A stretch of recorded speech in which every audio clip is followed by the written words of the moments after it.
Okay, I think we're going to just kick start. I'm sure we'll have a few people join as we sort of go through, coming to the end of the day. So yeah, hopefully we see more faces and really wrap the day up with a useful webinar to everyone. So we're going to start, and what this webinar is about is the processes, mindset and technology needed to secure logistics from supply chain cyber risk. From our perspective, we're seeing the landscape growing every single day, and it's something that we feel like needs to be addressed, and it's something that we feel like we need to continue educating on. So we've got a surprise guest here today. They're going to give input in terms of what they're seeing, what their product can help secure, and also look at what we need as a supply chain industry really to consider moving forward to become resilient and remain cyber free. I just want to quickly say today's sponsor of the webinar is Salt. So Salt is a leading recruitment global agency, and they specialize in the digital mission to create futures that will positively impact the global economy. They have consultants around the world, which changes lives of people each year by helping them to start new roles, some of the most exciting startups, scale-ups, agencies, and also some of the large global powerhouses as well. So Salt's clients range from household names, multinationals, agencies, system integrators, vendors, and consultancies, all selling or implementing new digital solutions. So I just want to say a massive thank you to Charlotte, who is the Client Services Director, and also Dave Baker, who is a practice manager. Those guys have worked closely with us over the past few years and really helped us deliver the best talent to our customers. So I'm just going to introduce today's guest, Jeremy Morrill, Vice President of Product at Portnox. NetSec ourselves, we are partners with Portnox, and Portnox is a network access control solution, which I'm sure Jeremy will come on to shortly. NetSec as a brand, who are we? We're an IT managed services provider based in Wales, and we specialize in networking, servers, infrastructure, cloud and security. So across all of those technologies, we offer managed services, professional services, and also hardware, software procurement. So our aim as a brand is to become one name and to provide all those services under that umbrella. But without further ado, I'm just going to hand over to Jeremy. If you want to just give us an introduction of what your role looks like at Portnox and what your product is doing to help secure supply chains and future and the next generation organizations. Hello, everyone. So my name is Jeremy Morrill, and I am the VP of Product at Portnox. I have a lengthy background in IT in various different roles and capacities, from network engineering, network management, IT director at several large, prominent educational institutions here in the United States. I have been a product manager for more than a dozen years now, working in the network space in my capacity here at Portnox as the VP of Product. We are faced with tackling challenges around securing networks, both from external threats as well as from internal threats. So that's my role here at Portnox. Thanks for that, Jeremy. So we're just going to move on. And really, the topics that we're going to cover today, hopefully you all had an insight into that in terms of what we've shared so far, but just to quickly recap that, just so you can understand what you're going to take away from today, is where is the risk within supply chains? How can cyber threats impact your business? And what can be done to reduce the impact if anything was to happen? How can we improve resilience ongoingly? And also the correct mindset for business owners, business leaders, and technical staff to adopt moving forward. So we're just going to kick off with where's the risks within supply chains. So Jeremy, really keen to sort of see what your thoughts are on this and what you've seen from your side of the fence, being on the technology vendor side. But also I think from our perspective, there's multiple things we need to address. So one of the biggest risks when we think about security is not just ourselves, is also third-party service providers. So in the logistics industry, that's something that's heavily used. The supply chain is made up of a number of other companies, and ultimately they pose a risk to you as a business. Physical access, so when we talk about technology, this solves the problems at the software level, at the logical level within your infrastructure, but physical access is often forgotten about. We have to remember that people trying to perpetrate and attack your infrastructure, your operation, can also do this on a physical level as well. When we look at poor information security practices, this often comes from lower tier suppliers. Often those are the ones who invest the least in cybersecurity, therefore they pose no risk to you. Software security vulnerabilities in supply chain management or supplier system code. So we'll come on to that shortly, but the statistics show that software is one of the most heavily attacked areas within the cyber landscape, and that often comes from software providers. How do we know where that software's come from and who's developed it, and whether that is safe for us to use on a daily basis? Counterfeit hardware or hardware embedded with malware. Again, this is where third parties come into this. So the hardware on an IT level, which you are purchasing, is there sanitization done on that? And how do you know that there's no risk embedded within that hardware from the manufacturers? And also third-party data. So a lot of data, and this is one of the biggest risks we're going to talk about today, is one, controlling data, and also what third parties are doing with that data. Is it being sold? Is it being misinterpreted? And is it being manipulated within your supply chain? So Jeremy, I'm going to just hand over to you. From our perspective, these are really the main risks that we're seeing at the moment. But I'd be interested to hear your thoughts on that.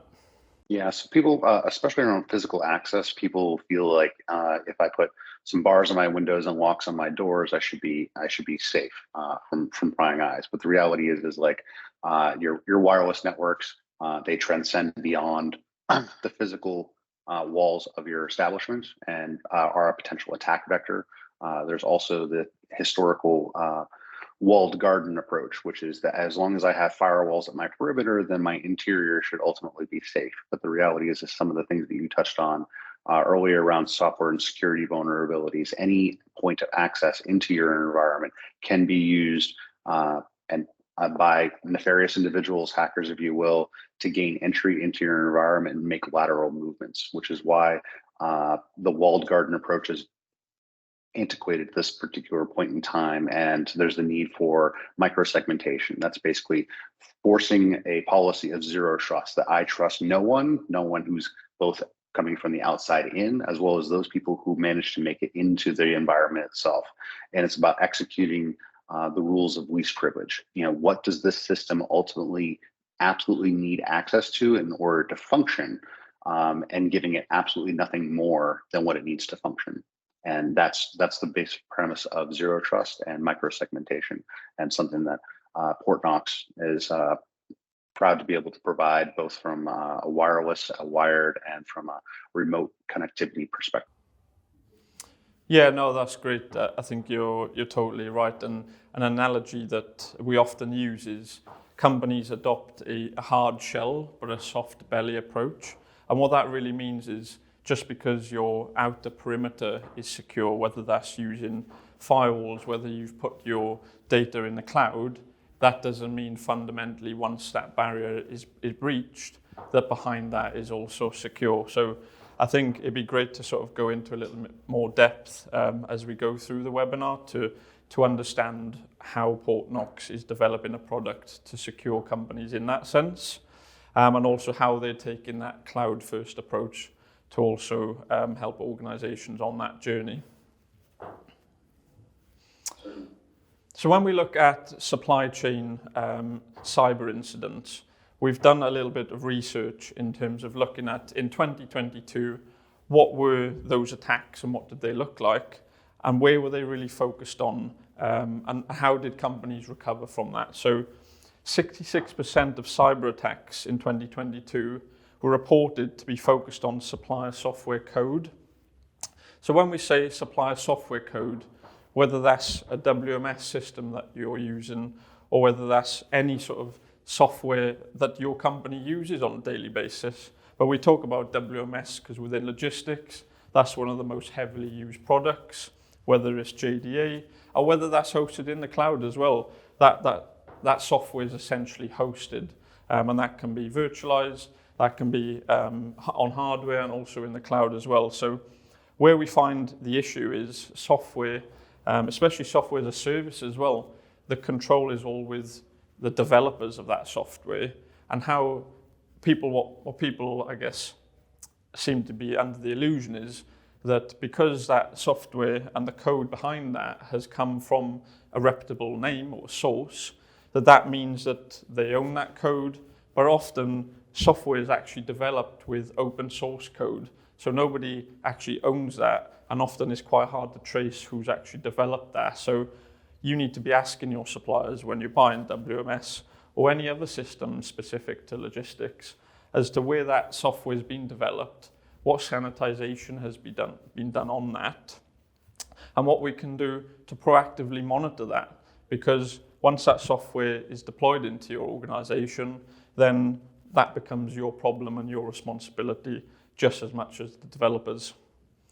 On another study, we found that 58% of supply chain cyber incidents were predominantly related to customer data, and customer data being stolen, manipulated, and also really the risk there was increasing over time, where customer data was going missing and often not actually in the cloud. So I think there's really an agenda at the moment, or a trend, where people feel like just putting that data in the cloud is safe. Cloud is really a hosting service first and security second. So if that's not on your agenda, forgetting about security is really not the approach to take. And that security wrap and how you secure the cloud is your responsibility ultimately. And one of the last things we found was that 66% of the attacks reports highlighted that suppliers did not know or failed to report on how they were compromised. So one of the biggest things we find is that when they need to prepare for the inevitable, and when someone does find that they're breached, then how do we recover from that? So it's inevitable that one day you will get breached, but the response time to recover your operation, to recover financial loss, and obviously come back online on a technical perspective, is really key. So often we find that suppliers don't even know that, so the length of time to recover is much, much longer. So we're just going to move on and talk about how can supply chain cyber threats impact your business. And I think this is probably something that business owners, strategic advisors, and people really looking at improving business from a strategy level should be concerned about. So things like loss of data, downtime to business critical systems and applications, operations grinding to a halt, loss of revenue, and increased health and safety risks. Obviously, given the industry, health and safety is high on the agenda, and really when that's posing a risk, that's ultimately going to risk your employees and also your day-to-day operation. Someone has to manage that problem and report on that and provide audits of how you've mitigated that. So it really does cause huge, huge problems if you're unable to access systems, or you're seeing the wrong information within your systems because they've been manipulated. So it's really considering not just the health and safety aspect, but the information you're seeing to recover from that as well. So just on that, Jeremy, it'd be great to sort of see your thoughts and what other threats we should maybe consider as well. Around things like data loss and downtime due to business critical systems and applications, what we're seeing is a lot of ransomware attacks going on, especially within supply chains.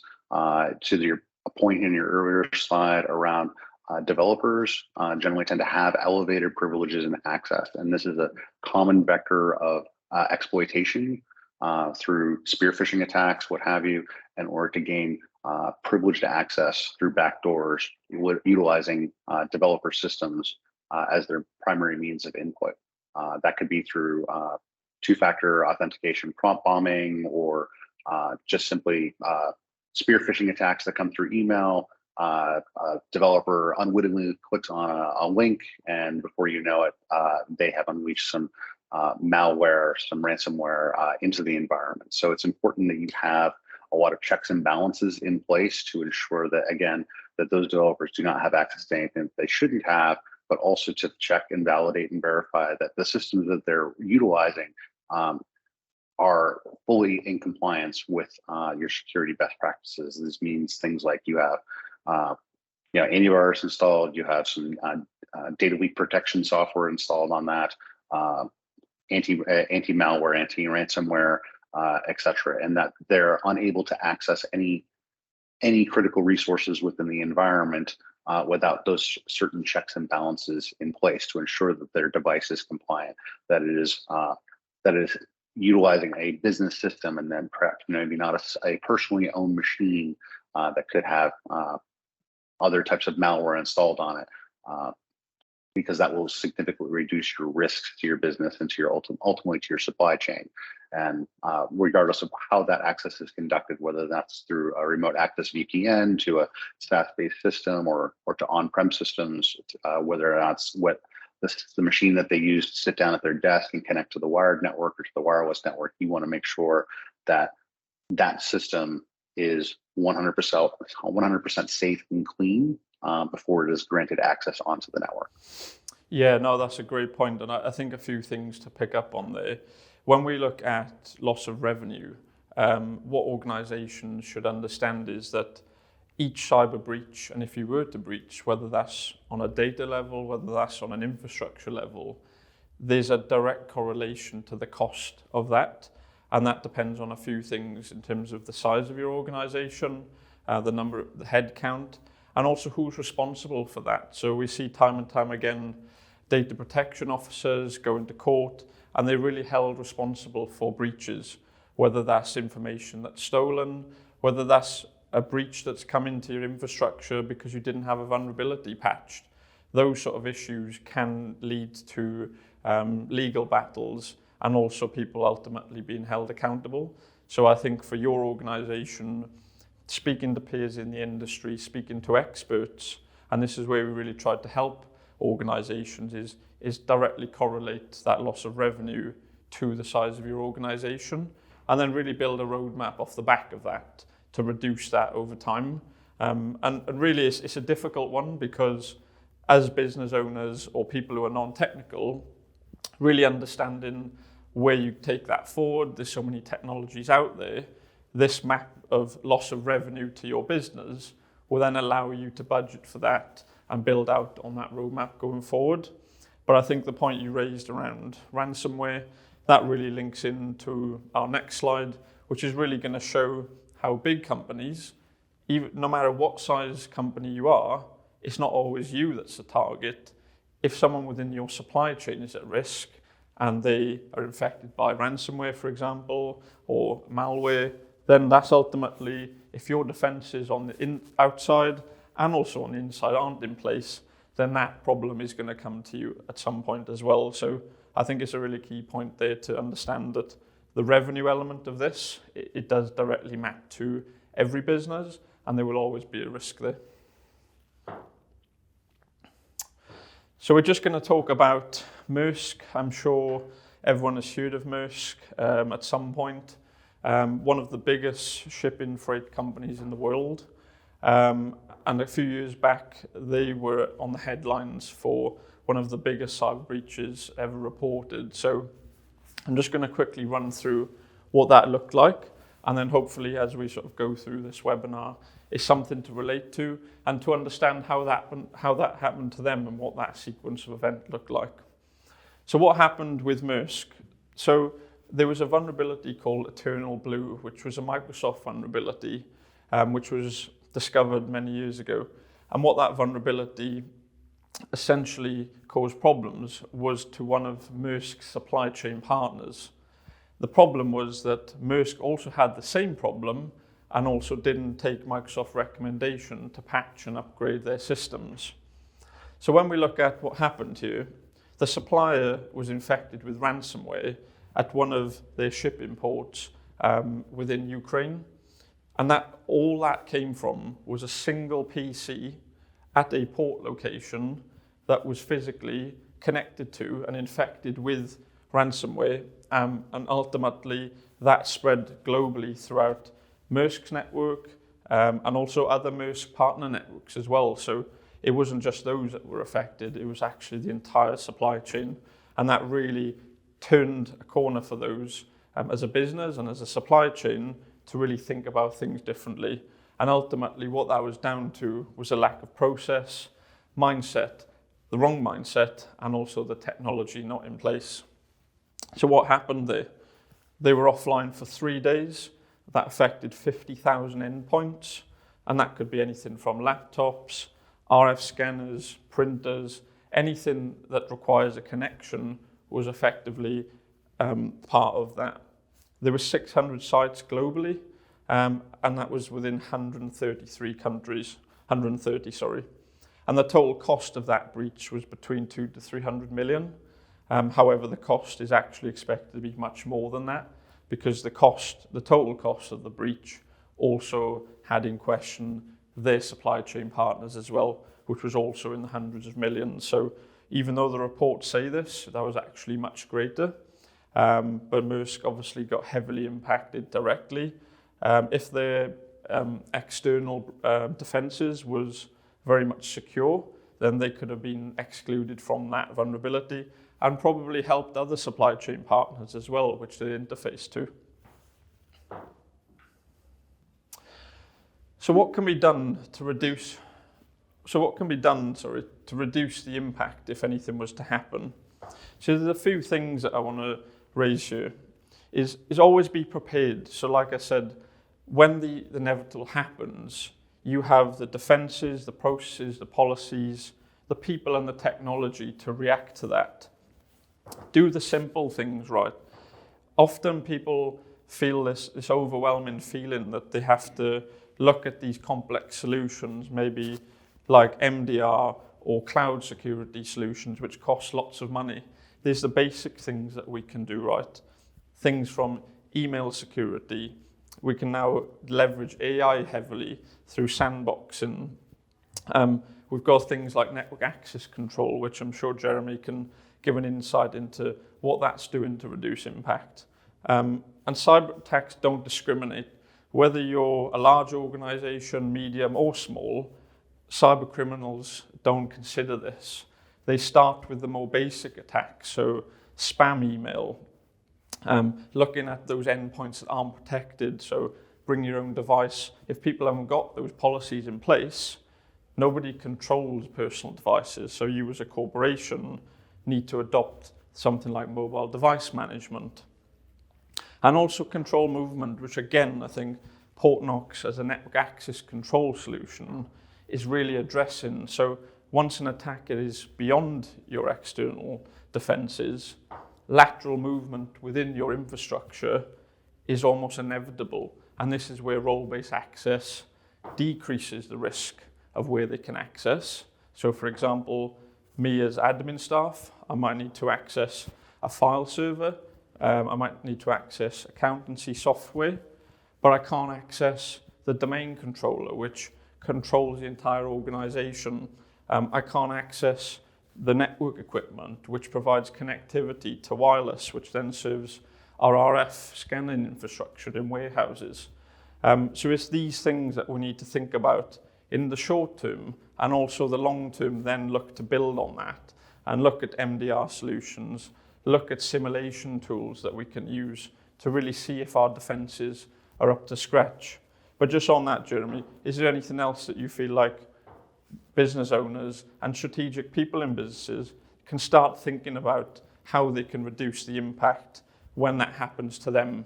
Hopefully not soon, but in the inevitable future, I guess.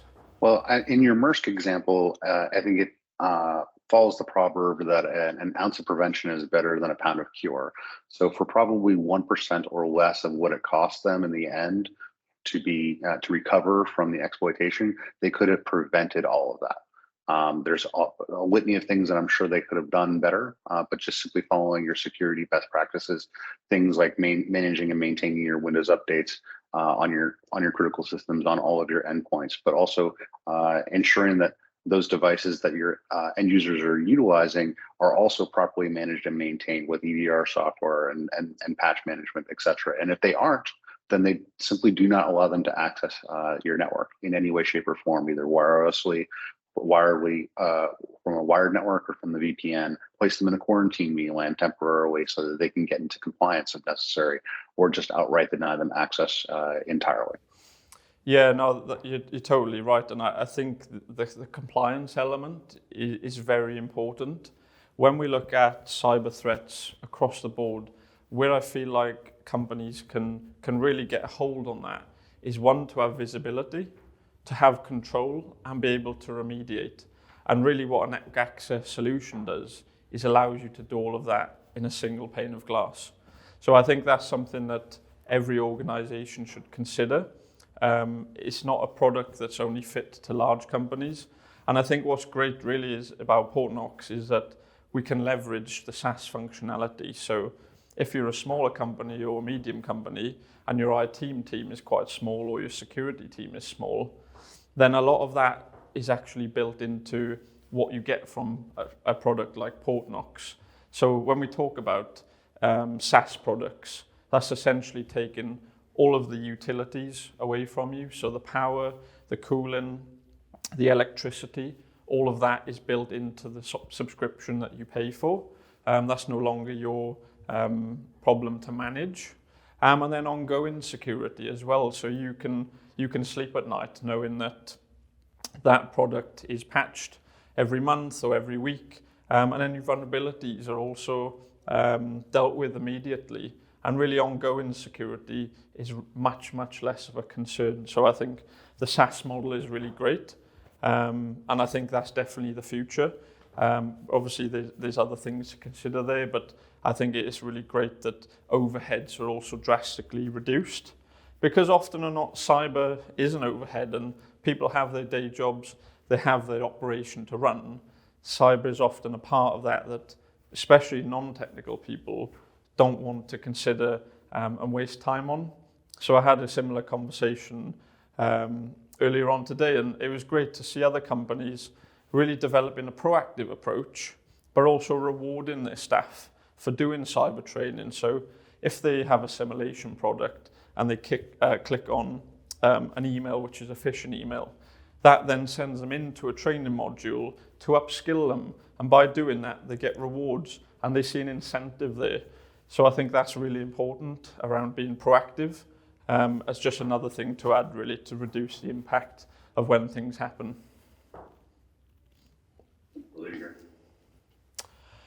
So how to proactively improve resilience to supply chain risk.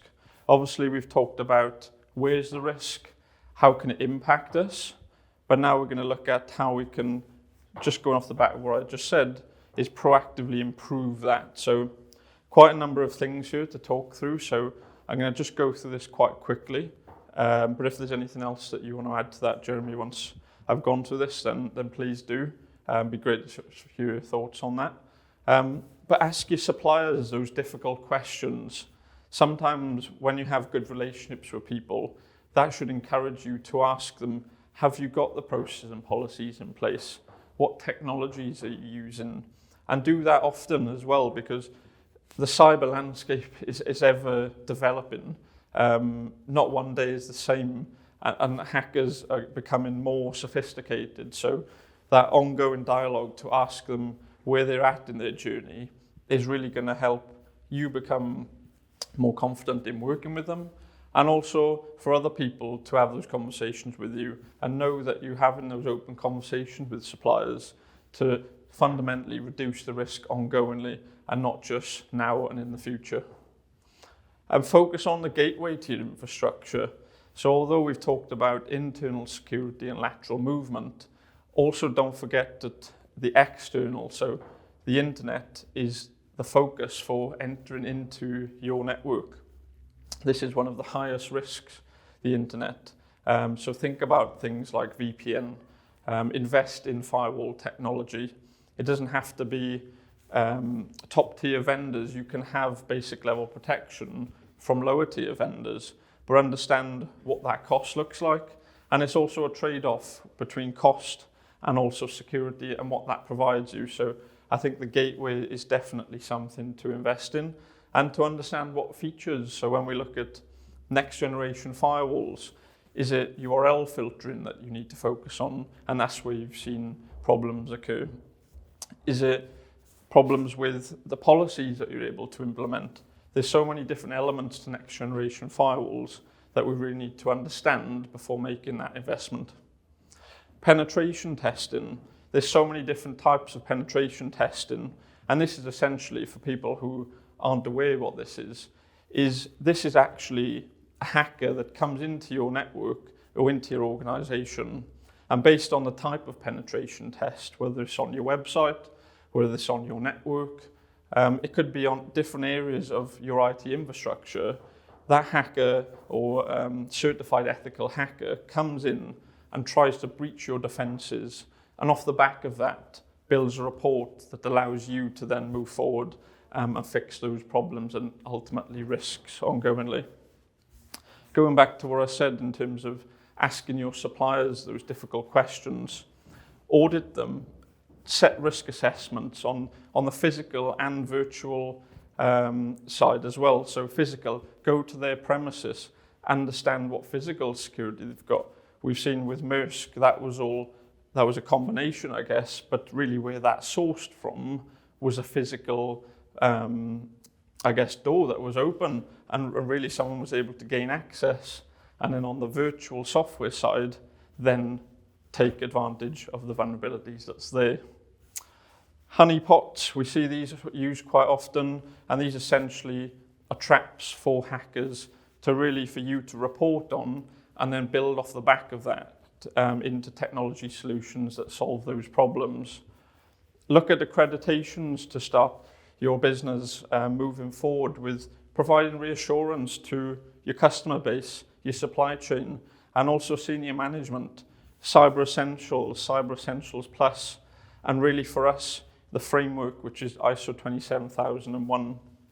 And what we would recommend is, if you're looking at whether you should do Cyber Essentials or ISO 27001, it's really important to note that Cyber Essentials is a checklist of, have you got these solutions, these defenses, these processes in place? However, ISO 27001 is a framework, and that needs to be adopted from the entire company. So it's not something that the technical team just do. Every single person in that organization needs to adopt the processes and policies to provide data loss, to provide ongoing management of security, and really the right products for you to become secure. Network access control, as we mentioned, Portnox. They've got the likes of Portnox, which provide a cloud-based network access control, but there's also on-premise solutions out there as well. We've got remote monitoring and management tools like RMM Enable. So they're a branch off of SolarWinds, and that allows you to do remote monitoring and patching of both on-premise and cloud infrastructure. Threat intelligence, and this is really, from our perspective, something that we find medium to large companies tend to inherit. But things like MDR, EDR, and this is essentially a security operations center for you, wrapped in a solution.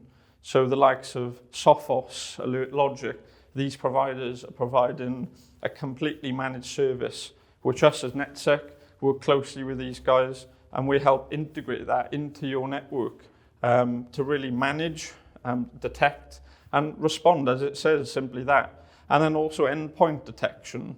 If endpoints are within your network that shouldn't be there, how do we remediate that and remove them?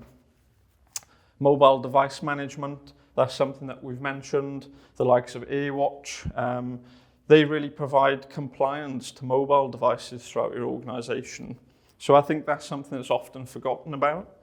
Laptops, tablets, these are mainly the focus, but mobiles, they're one of the most commonly used devices in the technology space.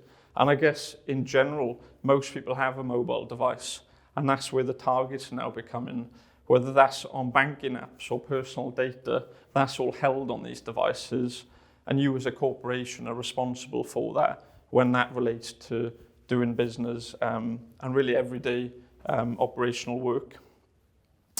Phishing simulators, and really simulators as a whole, We see vendors like SimSpace, which are working with the FBI globally. They're going into MOD, government, because essentially, how do you as an organization know that you've got the technology in place to protect you if anything was to happen? And what a simulator does is essentially reenacts how an attacker would come into your network, and then it gives you a report and remediation of how you prevent that in the future. And when we look at phishing simulators, the companies like Fished, where they provide inbuilt training to that and really try and develop better behavior from employees. So if I click on a link, it would then tell me that that link doesn't look normal for these specific reasons, whether it's the domain that's been rewritten or whether it's the individual signature that's been rewritten. And then it builds that into a training module, which you then, as a manager or I guess a business owner, is then responsible for ensuring that your staff are trained ongoingly. And then as that progresses, behavior changes, and then we start to get things where we feel like something's not right, and that's then a development from just ultimately clicking on something. You're now looking at an email, which then you think, there's something not right about this, and that's where we need to get to and ultimately report those ongoingly, and that again is a drastic reduction in the risk to your business. And then lastly, AI and sandbox solutions. This sort of links into the threat intelligence and phishing. We're seeing a lot of use, especially from things like ChatGPT, as I'm sure everyone knows. But AI is essentially leveraging that type of action, and that's built into solutions then to learn these behaviors and then mimic that within a sandbox, so you can essentially see that behavior is not right, and it would remediate that automatically for you. I guess as part of that, before we move on, Jeremy, is there anything else that you feel like people need to proactively think about in terms of improving resilience to the supply chain? Well, to be quite honest, I'm sure this list probably seems a bit overwhelming to a lot of the attendees. There's probably a handful, or maybe more, of these items that they're not doing today and maybe not able to do today. But this is actually one of the greatest benefits to SaaS-based delivery, which is that you can get in, someone else can do this for you, provide that service to you with very little to no effort on your part. Also, it's great to leverage MSSPs if you are a small organization utilizing something like, enables RMM capabilities as well as the rest of their product portfolio to help prop up or fill in the gaps in those security holes that you might have that need coverage. Because these are all excellent examples of things that would be tremendous benefits to any organization of literally any size. But it can seem a little daunting and overwhelming to those small and mid-sized companies. How can I possibly do all of this stuff? And that's where you leverage SaaS and managed service providers, managed security service providers to aid in those customers. Yeah, you're absolutely right. And we feel like as part of educating through the likes of these webinars, we really want to develop that relationship with companies to feel like they've got a strategic support partner that's with them every step of the way. Is very much daunting for a lot of people, especially starting on that journey. And really having experts alongside you to guide you, even if it's on advice level, really is important. It's great to see so many groups now starting where we see the likes of CIOs, DPOs, information security managers, now reaching out and building groups so they can educate each other. But also then on a professional level, for us to really look at your organization, see where the risks are, and then map that to the technology that's going to suit you, because what fits one company and where their risks are going to be completely different for another, whether that's in the same industry or not. Every company is at a different point in that journey, and every company has different budgets to support that. So it's that bespoke approach that we feel like, because we see different companies at different points in that journey, we can best advise them on where they need to take that next. But yeah, it's a great point, and it's sometimes difficult to include everything, but we like to include as much as possible. And sometimes these things, they're quick wins. When we look at penetration testing, that can be done over a number of days. Asking your suppliers those difficult questions, that's something that doesn't cost. You can build out a basic checklist on that. But once you're educated, you can ask the right questions.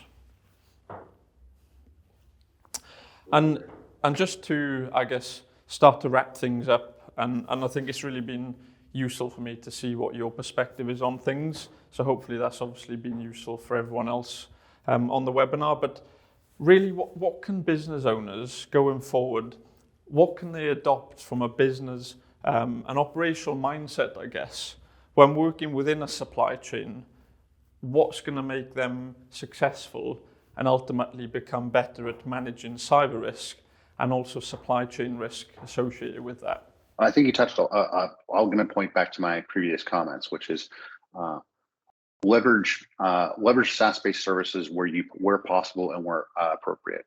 Some of the things that you mentioned around like ISO 27001, like that is something that we and many other SaaS-based organizations will bring to the table with us, that we are providing a service that is already ISO 27001 certified. Penetration testing, you can certainly go out and get your own ethical hacker to come in on a periodic basis, annually or otherwise, to perform penetration testing. But it's hard to keep pace with those in the SaaS-based organizations where we conduct penetration literally on a daily basis. Every single day, multiple times a day, we are continuously probing our environment and our product for potential vulnerabilities and reacting and responding in kind. And these are the types of things that many organizations, if not all organizations, are unable to fulfill at scale. So if you are able to outsource that where you can to a SaaS-based service, then that is a tremendous benefit to you and your organization. SaaS-based services are inherently more secure than something that you would traditionally run and deploy on-prem, because you are not having to keep a watchful eye out for what vulnerabilities it may exist within the product itself, and have to schedule a potential change window and implement those changes on a Saturday. That's a lot to do for one system. Now scale that across the 10s, 20s, 30s, hundreds, possibly even thousands of different systems that you might have running in your environment. And it's a daunting, overwhelming task that most organizations are not capable of keeping up with. So that's ultimately one of my key and primary recommendations. And again, to leverage managed service providers, MSSPs, where appropriate. If your organization is small enough and doesn't have the resources or skill sets necessary in order to secure your environment and keep it well protected. Yeah, no, it's a great point. And I think that proactiveness, which you can leverage from SaaS, and also automation of that as well. So although maybe that's a manual process to the SaaS provider, you as a customer don't have to worry about those things on the weekends. That's ultimately a task which is reducing cyber risk that's now automated. And as I think that market grows and SaaS becomes, I guess, one of the leading solutions really in terms of how organizations can access things more cost effectively, leverage automation, and also reduce overheads. I think for me that's a great selling point, and I think it's definitely the future. So if we look at just a few points that we feel like we need to address and really try and educate in terms of how you can take the right mindset going forward. So think, if your suppliers aren't safe, you aren't safe. So just because you spend lots of financial and also your own time to become secure, all of the things that we discussed, you could be doing all of that. But ultimately, if your supply chain is at risk, similar to we've seen with Maersk, yes, the risk on your side is definitely reduced, but also that doesn't mean that you're safe. And ongoingly, that's going to make your life harder because you have to continually adopt, optimize your tools, and really remain more vigilant when you as a company have invested in that. Align supply chain management process to business cyber strategy. So how you manage those suppliers as we've said, having those awkward conversations or either those difficult questions when we're trying to determine whether you want to work with someone in the supply chain, and make sure that that's part of your business. I guess strategy as a whole, but really focus that within the cyber strategy as well. How products and services are built, for example, where code or raw materials are developed. I think understanding that, where they're being sourced from, we see lots of problems with products or even code which is developed by manufacturers in the likes of China or Russia, and whether that's 1, 2, 3 or 5 steps away within your supply chain, that's ultimately a risk. Don't only secure the perimeter, like we've said, it's that analogy I like to use is don't have a hard shell and a soft belly. So when someone's into your network, that's still a risk to your business. So look at the likes of network access control, which can limit that lateral movement, and anything else in terms of detecting and remediating that, whether that's MDR or EDR, those products really are trying to stop that perimeter once that's breached becoming a problem. And also control and visibility. We say this is your best friend when we look at cyber risks, because if you can control that attack and also have visibility of it, that ultimately allows you to remediate it and recover your business as fast as possible. So any tools or solutions that provide control and visibility, make sure that you have those in place, even if that's on a basic level, because as we've saw, a high number of reports show that most people don't even know that they've been infiltrated by a hacker, and really that can cause long-term pain, whereas this is almost short-term pain. To implement that solution, do your market research, work with specialists in the industry, but then once that's in place, you can sleep at night knowing that if something happens, at least you can see it and then remediate it as quickly as possible. So we really just want to show the companies that we're currently working with, who we've helped in the past, and really just to show that these companies are really adopting that cyber-first approach, and it's really great to see. So the likes of Gregory, they're doing some really exciting things with new technology.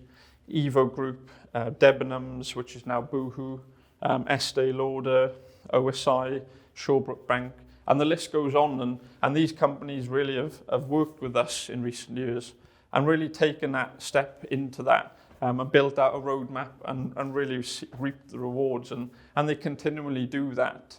When we go back to looking at the training element or the proactiveness, it's not just something that you do and forget about it. This needs to be something that you continually adopt and slowly chip away at it, because the risk is ever going to grow if you don't make that start. So I think that's probably enough of me speaking. Jeremy, really appreciate you jumping on.